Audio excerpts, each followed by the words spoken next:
이번 시간은 그 송나라 중심으로 좀 보고요. 다음 시간에 북방민족을 쭉 정리하도록 하겠습니다.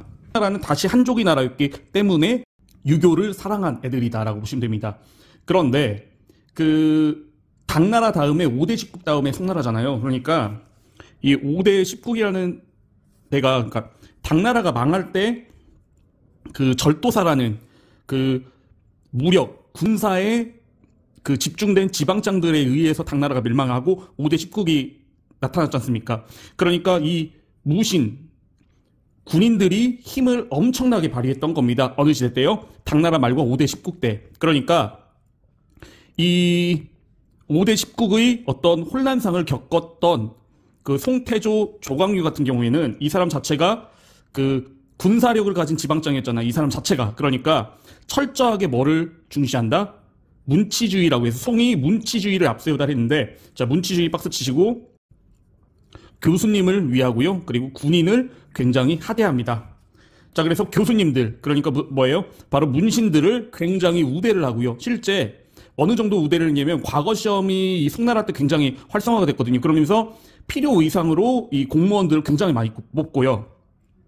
그리고 군인들을 첨대했다는 걸 우리가 어떻게 할 수 있냐면은 군대는 군인들이 무신들이 지휘를 해야 되잖아요. 근데 이 군인들도 결국에는 문신들, 교수님들이 군대를 지휘를 합니다. 그리고 군대가 움직이거나 어떤 작전을 하려면은 다 황제의 명령을 따라야 됐거든요. 그러니까 신속한 군사적 행동이 굉장히 제약이 됐다라고 보시면 됩니다. 조광유는 당이 멸망한 이후 나타난 5대 10국의 분열을 수습하고 송나라를 건국하였다. 자, 굵은 글씨로 되어 있는데 5대 10국은 그냥 당나라와 송나라 사이의 한 50년 정도의 그냥 분열기였다. 그 정도만 보시면 됩니다.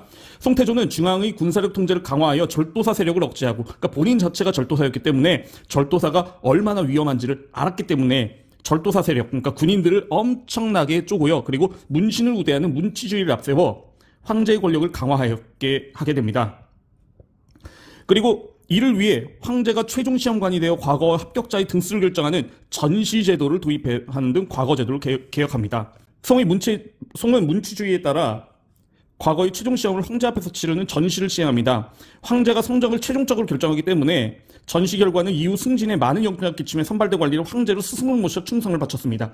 이게 무슨 얘기냐면 과거 시험을 치르는 데 있어서 어떤 선생님한테 배우잖아요. 그럼 그 선생님한테 배운 애들 자체가 하나의 학파가 곧 정파가 됐거든요. 그러니까 예를 들어서 조선을 치면은 율곡 이이한테 배운 사람들이 이이 학파가 이이당, 그 다음에 퇴계 이왕한테 배운 사람들이 이왕의 학파였다가 이왕의 당이 되거든요. 그러니까 이렇게 선생님들에 따라서 당이 달라지고, 그리고 당이 결국에는 서로 미친 듯이 싸우니까 이거 자체가 왕권을 약화시키게 되는 거거든요. 신하들끼리 싸우는 거니까. 그래서 아싸리 그 전시를 시행해가지고 마지막 시험을 누가 합격 여부를 결정하는 겁니까? 바로 황제가 이걸 합격을 결정하는 겁니다. 그러니까 한마디로 만인의 모든 선발된 관리인 교수님들의 스승이 누가 되는 거예요? 바로 황제가 되는 거죠.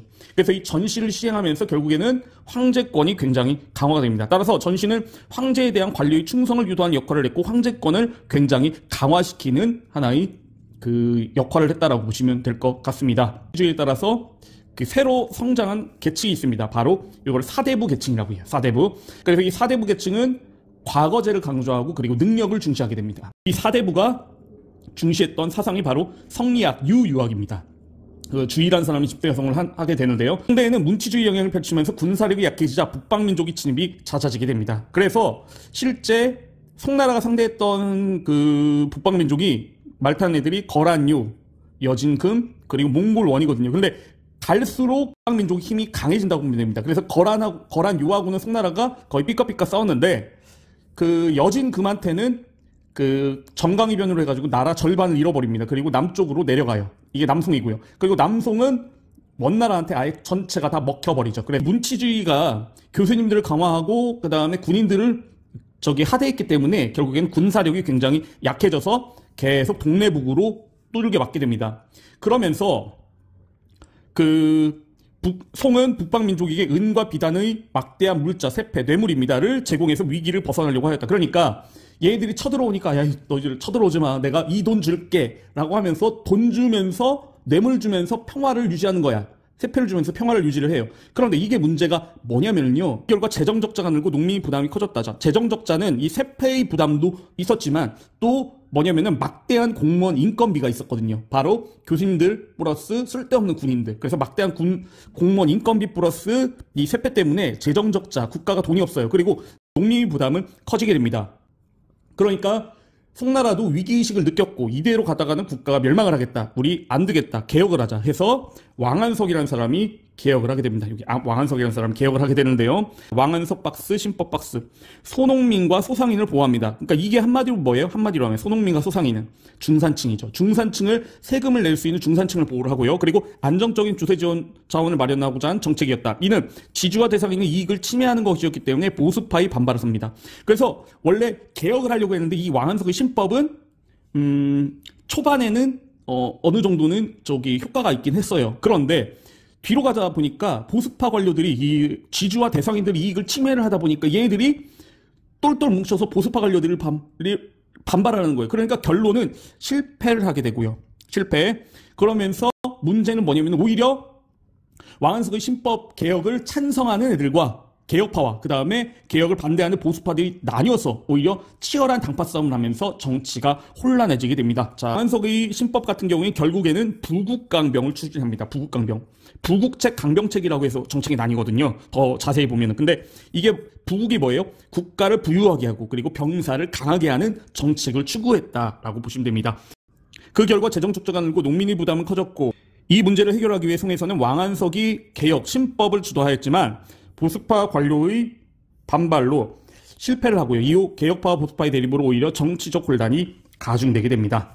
송대에는 3년마다 시행되는 과거제가 정착되면서 당대 문벌귀족 대신 사대부가 사회지배층으로 등장합니다. 자, 사대부 박스치고요. 얘네들은 여러분들이 뭐라고 보면 되냐면 교수님들이에요. 교수님들. 그러니까 학교에서 공부도 하면서 얘네들은 독서이면서도 학교에서 공부를 하는 아주 잘 배운 박사님들이거든요. 그런데 이 사람들은 국가에서 부르면 뭐예요? 당장 고위 공무원이 될 수 있는 브레인들입니다.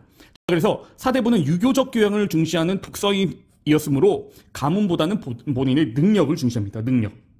능력을 중시하고요. 그리고 이들은 과거제를 통해 관리가 됨으로써 부와 명예를 얻고 정치 중심에 서게 됩니다. 그래서 이 과거제가 굉장히 활성화됐고요. 한편 승대에는 우주의 원리와 인간의 본성을 탐구하는 성리학이 발달하였다. 지난대에 그 전에 유교는 훈고학이라고 해서 이거는 글자놀이라고 했죠. 글자놀이. 그리고 요 글자놀이에는 사상, 생각이 들어가 있지 않습니다. 이건 단순히 글자놀이거든요. 어떤 글자가 맞냐에 따라서. 그래서 이 훈고학이 최초 이제 그 집대성된 게 바로 당대 오경정이란 책이었잖아요. 그렇죠? 그런데 이게 시간이 지나면서 수당대, 위진남북조 수당대에 걸치면서 불교 그 위진남북조 수당대에 걸치면서 이제 호한 그러니까 말타는 애들과 한족의 피가 섞이기 시작하면서 유교하고 불교도 믹스가 된다고 했죠. 그쵸? 그래서 이때 성리학은 유교 플러스 불교인데 요거는 유교예요. 유학인데 이 유교 앞에 뭐가 생략이 된 겁니까? 바로 불교의 영향을 크게 받은 불교의 영향을 받은 유교가 바로 성리학입니다. 그러니까 그 전에는 그냥 글자놀이 생각 사상이 있을 수가 없었는데 불교라는 게 뭐예요? 한마디로 부처님 믿고 천국 가자. 그리고 종교라고 하는 거는 본격적으로 우리가 종교의 필요성을 보게 되면은 종교는 죽고 나서 사후 세계에 대한 인간이 고민을 담고 있는 게 종교거든요. 그런데 그거에 대한 대답을 불교가 해주고 있거든요. 불교를 보면은 윤회 사상. 그러니까 현생에서 내가 잘 못 살면은 그게 업으로 돼서 윤회. 내세에 뭡니까? 다음 세상에 내가 굉장히 안 좋게 태어날 수 있다. 이게 윤회 사상이잖아요. 윤회. 그러니까 불교적으로 뭡니까? 죽고 난 다음에를 생각할 수 있고. 그러니까 현재를 내가 잘 살아야지 내세에서 잘 살 수가 있잖아요. 그러니까 현재를 내가 잘 살기 위해서 인간 본성이 뭔가? 어떻게 하면 나를 잘 갈고 닦을 수 있는가? 그런 인간이 본성에 대한 어떤 고민을 하기 시작하고요. 그리고 인간이 본성뿐만 아니라 내가 살고 있는 이 우주, 만물은 어떻게 흘러가는가에 대한 고민을 하게 됩니다. 그러면서 이 성리학이라고 하는 거는 바로 불교의 영향을 받은 유교로서 유학이고 바로 생각, 사상을 담게 된다라고 보시면 됩니다. 그 생각하고 사상은 어디에서 왔다? 불교다.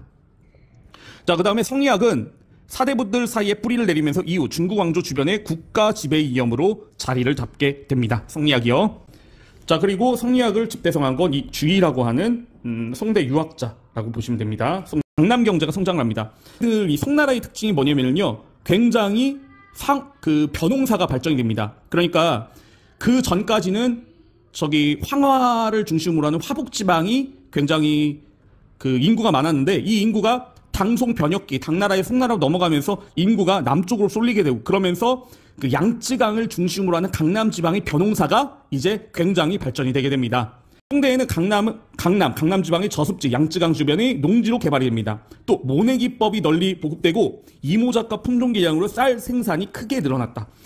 바로 강남 지방, 양쯔강 지방은 뭐다? 논농사, 벼농사니까 쌀 생산이 크게 늘게 됩니다. 아울러 차나 사탕수수와 같은 상품 작물의 재배도 늘어난다. 모내기법이라고 하는 건요, 뭐냐면은 여러분들이 4월달이나 5월달에 농촌을 가다 보면은 논에 물이 담겨져 있고 벼가 이렇게 심어져 있는 걸 볼 수 있는데, 이게 바로 모내기법이거든요. 이 모내기법을 하게 되면은 가장 좋은 점이 뭐냐면요, 잡초를 제거하는데 굉장히 노동력이 줄어듭니다. 거의 한 5분의 1로 줄어들면서 생산력은 4-5배 상승해요. 그러니까 노동력이 줄어드니까 이 노동력 가지고 상품 작물을 재배하는데 노동력이 굉장히 많이 들어갔거든요. 모내기법에서 쌀 농사할 때 줄어드는 노동력 가지고 이걸로 상품 작물을 재배하는 겁니다. 그래서 왜 상품 작물이라고 하냐면요, 요거 벼 농사 같은 경우에는 곡식 작물이고 이거는 우리가 먹기 위한 거잖아요. 그러니까 시장에 내다 팔아봐야 돈이 별로 안 되는데, 이 상품 작물은 키우기는 힘든데 한번 키워서 내다 팔면은 막 돈을 이 곡식 작물보다 엄청나게 벌 수 있거든요. 상품 작물.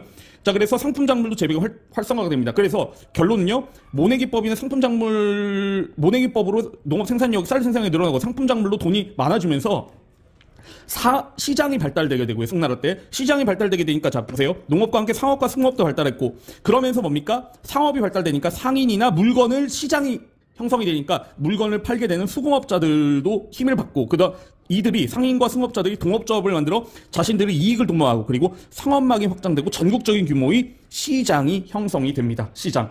자, 그러니까 국내 시장만이 아니라 이제 뭡니까? 국외, 바깥의 시장도 발전이 되게 돼요. 바깥의 시장. 그래서 이처럼 경제가 발전하면서 엄청량의 동전과 함께 지폐, 교자도 사용되게 됩니다.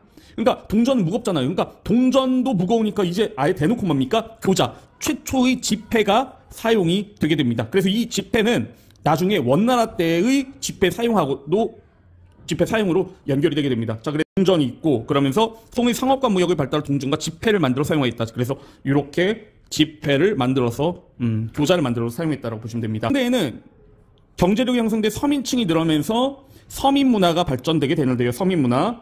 이 서민 문화가 발전됐다는 거는 결국에는 뭡니까? 문화층의 중심이 서민과 대중으로 확대가 됐다는 겁니다. 그러니까 경제력이 형성돼 서민층이 있고, 그리고 상업과 도시가 발달되면서 이제 대중들이 뭐예요? 돈이 생기고 이제 시간이 남아 도니까 뭡니까? 놀이 문화를 생각하게 되고, 그러면서 이들을 만족시키기 위한 소설이든 연극이든 이런 그게 늘어나게 됩니다. 그래서 글을 읽을 줄 아는 서민이 늘어나 구어체 소설이나 수필 등이 유행하게 되고요. 그러면서 많은 사대부 교수님들이 그전에는 내가 천하게 무슨 소설을 써, 내가 무슨 그림을 그려 했는데, 돈이 되니까 서서히 소설을 쓰고 소설가인 교수님들이나 사대부들이나 이런 사람들이 등장을 하게 된 겁니다. 왜? 돈이 되니까.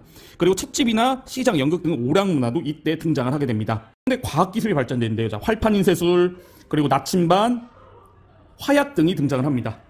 활판인쇄술, 나침반, 화약 이렇게 등장을 하게 되고요. 그러면서 활판인쇄술이 발전이 되면서 결국에 지식이 확산이 되고 출판 문화가 발전이 되고, 그리고 나침반은 아까 모내기법, 그 다음에 상품 작물의 재배로 경제가 발전되니까 시장이 늘어나다 보니까 국내의 상업만이 아니라 해외 상업이 발전되다 보니까 국제 무역을 해야 되잖아요. 근데 먼 바다로 나가기 위해서 뭐가 필요해요? 바로 나침반이 필요하지. 과학기술이 발달로 해상교육이 활기를 띠고, 자, 송대에는 활판인쇄술이 보급되어 지식일북이 활발해졌고, 그 다음에 문화가 발전하게 됩니다. 그리고 조선술과 나침반을 이용한 항해술이 발전하면서 해상교육이 활발해지고요. 자, 그러니까 해외 무역을 많이 하다 보니까 이에 따라 항저우나 치안저우 등 동남연안의 항구는 고려, 일본, 동남아시아, 아라비아, 그리고 서아시아 각국을 교류하는 국제교역의 중심지로 발전하게 됩니다. 그래서 이 송나라 같은 경우에는 특이하게 바로 해외 무역을 전담하는 어떤 기구가 발전이 되게 됩니다. 이게 바로 송은 교역이 이루어지는 항구의 시박사가 뭐죠? 이렇게 외우세요. 바다.